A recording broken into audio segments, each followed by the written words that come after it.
cet enjeu majeur. La parole est à Monsieur Thierry Braillard.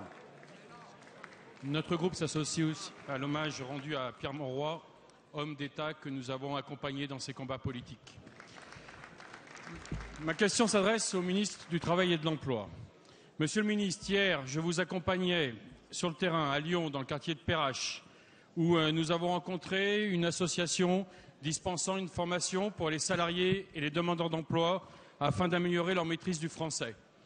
Je sais que la lutte contre le chômage est la priorité de ce gouvernement, et notamment la lutte contre le chômage des jeunes, qui a atteint dans notre pays un niveau insupportable. J'entends l'opposition vous critiquer sur nos résultats, alors que nous avons voté dans cette Assemblée des dispositifs qui entrent à peine en application. Dois-je rappeler que la loi de sécurisation de l'emploi n'est même pas encore promulguée? Une politique de combat contre le chômage doit être appréciée sur la durée. D'ailleurs, sur le bilan des 5 dernières années de la droite au pouvoir en matière d'emploi, l'histoire a rendu son verdict. Un énorme échec. 724 000 chômeurs de plus en catégorie A. Un taux de chômage des jeunes qui a atteint les 24%. Et comme solution, l'UMP, à l'instar de M. Fillon sur France 2, n'a de cesse de ressortir toujours depuis des mois les heures supplémentaires défiscalisées, qui, soit dit en passant, ont coûté à l'État 5 milliards d'euros par an.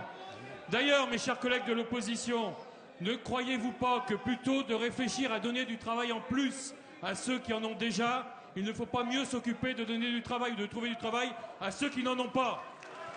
Monsieur le ministre, pouvez-vous nous rappeler les différents dispositifs mis en place et les résultats que vous connaissez déjà ou que vous escomptez d'ici la fin de l'année?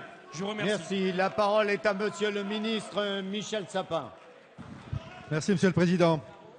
Mesdames, Messieurs les députés, Monsieur le député, effectivement, nous étions hier à Lyon. Ce pourrait être avec d'autres ailleurs sur le territoire, parce que nous nous déplaçons les uns et les autres et nous savons que la préoccupation fondamentale des élus de droite comme de gauche, c'est la situation du chômage.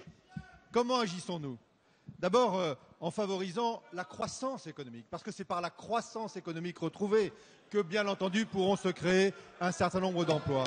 Et je voudrais vous signaler, vous y avez été attentif, qu'un certain nombre de signaux aujourd'hui positifs sont en train de s'allumer, qui peuvent nous laisser dire que la deuxième moitié de cette année sera une année de retour de la croissance et de la création d'emplois. Mais ça ne suffirait pas à ce stade-là. Il faut aussi encourager les entreprises à embaucher, et tout particulièrement à embaucher des jeunes, ceux qui sont restés au bord du chemin. Parce que parmi le million de chômeurs de plus, c'est principalement les jeunes qui, au cours de ces 5 dernières années, ont fait les frais de politiques inadaptées à la situation économique et sociale de la France. Le contrat de génération, il vient d'être adopté et d'être publié. Il rentre en pleine application et déjà sont très nombreuses les entreprises qui veulent s'inscrire dans cette démarche. Le crédit d'impôt compétitivité emploi, emploi dans le mot compétitivité emploi, pour l'emploi, c'est de l'argent à disposition des entreprises pour investir et embaucher. Et bien entendu les emplois aidés qui sont absolument décisifs dans la période aujourd'hui pour répondre à un certain nombre de situations totalement inadmissibles. Les jeunes, là encore les jeunes, sans emploi, sans formation, ce sont les emplois d'avenir. Monsieur le député, vous l'avez vu hier à Lyon, et c'est comme ça sur l'ensemble du territoire français, ça y est, ça a démarré, ça marche les emplois d'avenir, ça marche fort les emplois d'avenir. Et je demande aux uns et aux autres de s'inscrire dans cette réussite plutôt que de continuer à critiquer et d'apporter des solutions concrètes à des jeunes.